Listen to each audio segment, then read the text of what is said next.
물가는 매년 오르죠. 2022년에만 벌써 6%가 올랐어요. 그런데 여러분의 월급은 얼마나 올랐나요? 아니, 오르기는 했나요? 연봉 협상 말도 꺼내기 힘들죠? 사실 오르는 물가 이상으로 연봉을 올려주지 않으면 그건 현실적으로 월급이 깎여버리는 거잖아요. 집세 내고 생활비 쓰고 식비 빼고 통신비 보험료 이거저거 다 빼고 나면 손에 남는 월급이 고작 이거? 내가 이 돈을 위해서 그렇게 열심히 일했나? 현타 오죠? 손에 남는 월급이라도 있으면 다행이죠. 경조사 좀 챙기다 보면 완전 마이너스인 달도 있어요. 그런데요, 한국에는 월급 인상이라는 가능성 자체가 없는 직업들도 많다는 거 알고 있나요?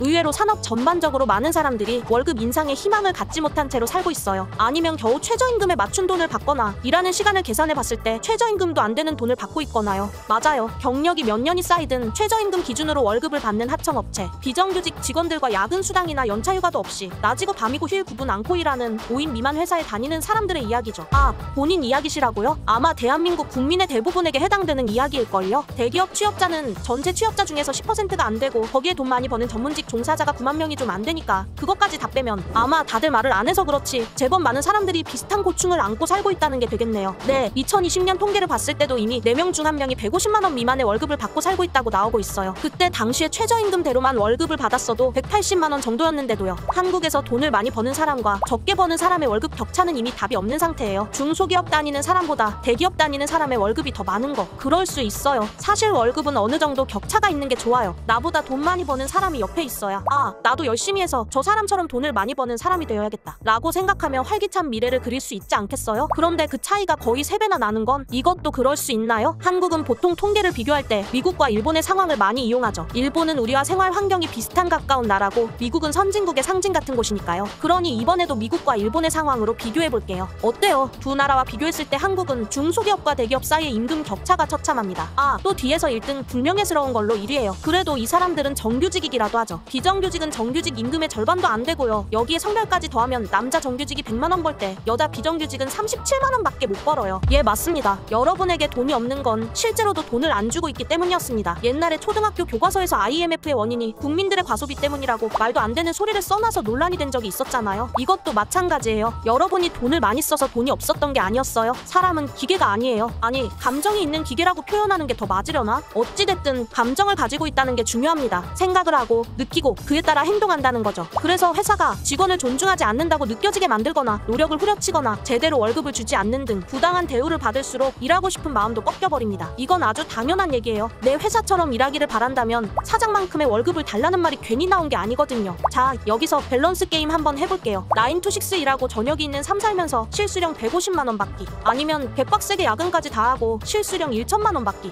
선택하셨나요? 의외로 2번을 고르신 분들이 많을 것 같은데 2번을 고른 사람들은 아마 이렇게 생각했을 겁니다. 실수령 1000만 원이면 개빡시게 일할 만하다. 그건 즉 1000만 원이 개빡시게 일한 만큼의 대가로 충족된다는 뜻이기도 합니다. 다시 말하자면 우리는 일한 만큼의 정당하고 합리적인 임금만 보장된다면 개빡시게 일할 수도 있다는 거죠. 뭐 매일 저렇게 일하면 저게 월급이 아니라 유산이 되겠지만요.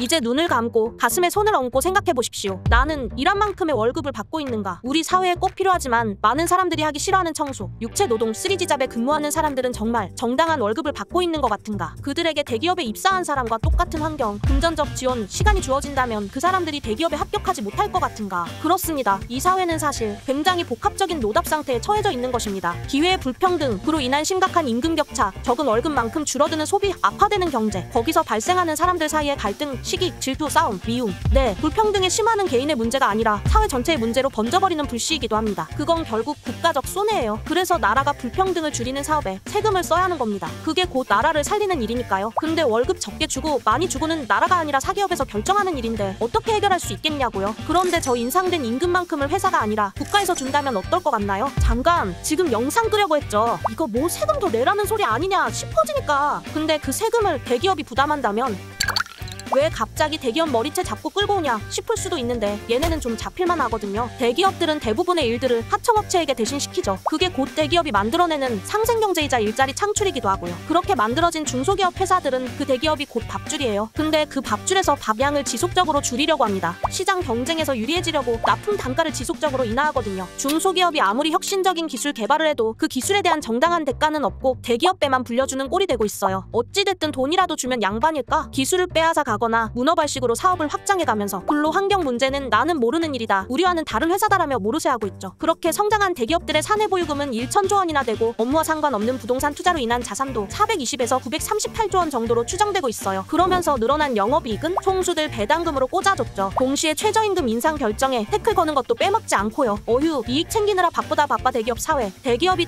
될 수 있었던 이유는 수많은 중소기업, 하청업체 그곳에 종사하는 직원들이 있었기 때문인데 그에 대한 이익은 독식하고 있으니 머리채 잡을만 해요. 안 해요? 상위 500대 기업의 영업이익 중 5% 정도만 세금을 부과해도 한 12조 4천억 원 정도 나오거든요. 그러면 여기에 세금을 더해서 한 30에서 35조 원 정도를 만들면 수혜된 연대임금제의 상위 호환인 균형수당이란 걸 할 수 있게 돼요. 평균 연소득보다 적게 번 사람들에게 그들이 번 돈의 20%만큼 더 얹어주는 거죠. 예를 들어 2020년 도시근로자의 연평균 임금이 3,840만 원이었거든요. 그런데 누군가가 3천만 원 밖에 못 벌었어요. 그럼 3천에 20%인 600을 얹어서 총소득이 3,600만 원이 되게 만들어주는 거죠. 2천만 원을 벌었으면 20%를 얹어 2,400이 되게 해주는 거고요. 잠깐 3,500을 번 사람도 평균 소득이 안 되는 거잖아요. 근데 3,500에서 20%를 얹어주면 평균 소득보다 높아지는데 그럼 어떡하냐고요? 그럴 때는 평균 소득만큼만 끊어서 340만 원만 얹어주는 겁니다. 수당을 받는 사람과 받지 못하는 사람이 역전되지 않게 만드는 거죠. 자, 이런 제안을 할 때마다 항상 나오는 얘기가 있어요. 그럼 사람들 게을러져서 일 안 한다, 경제가 죽고 나라가 망한다. 여러분, 이 균형수당은 퍼센티지로 계산되어 지급됩니다. 적게 벌면 퍼센티지 결과가 적고 많이 벌면 퍼센티지 결과가 많아지죠. 받는 월급이 평균 임금이 하인 사람들은 소득을 더 높일수록 평균 임금에 가까워질 수 있게 되는 겁니다. 오히려 임금이 낮을수록 더 많이 벌어야겠다는 근로 의욕을 가질 수 있게 되는 거예요. 물론 임금을 적게 받는다고 다 주는 건 아니에요. 자산도 따져봐야죠. 2021년 통계청 조사에 따르면 가구당 순자산이 2억 원 정도 되거든요. 그러니 이 2억 원 이하인 사람들에게만 균형수당을 지급하는 겁니다. 지금 근로장려금 제도도 똑같이 2억 원 이하인 사람한테만 주고 있거든요. 당연히 순자산에 따라 지급되는 균형수당 비율도 달라집니다. 300만 원 있는 사람이랑 1억 5천 있는 사람이랑 균형수당을 똑같이 얹어주면 불공정하잖아요. 이렇게 비율을 차등 지급하면 경제적으로 어려운 사람에게 더 큰 도움이 되는 사회복지 시스템으로서 세금을 비교적 효율적으로 쓸 수 있게 됩니다. 이게 무슨 신자유주의와 시장주의의 원칙에 어긋나는 소리냐? 빨갱이냐? 공산당이냐? 이런 댓글 달려고 하셨죠? 진짜 공산주의적인 소리였으면 제일 먼저 재산 몰수부터 하자고 했을 겁니다. 정의란 무엇인가 라는 책을 쓴 마이클 샌델이 자신의 또 다른 책 공정하다는 착각에서 이런 말을 했어요. 트럼프와 함께 나타난 미국의 극화 현상에는 블루칼라 저소득 노동자들의 제대로 대우받지 못하고 있다는 감정이 있었다고요. 미국 사회는 그들에게 노력하면 당신도 할 수 있다고 세뇌했죠. 하지만 시작점도 과정도 다른 사람들이 노력한다고 해서 환경과 자본이 준비되어 있는 사람만큼 결과를 이루어낼 수 있을까요? 이미 미국 명문대 입학생의 반 이상이 고소득자의 자녀들인 상황에서 닿지도 않는 계층 이동의 사다리를 눈앞에서 흔들며 너도 할 수 있어 라고 말하는 건 위로가 아니라 기만이죠.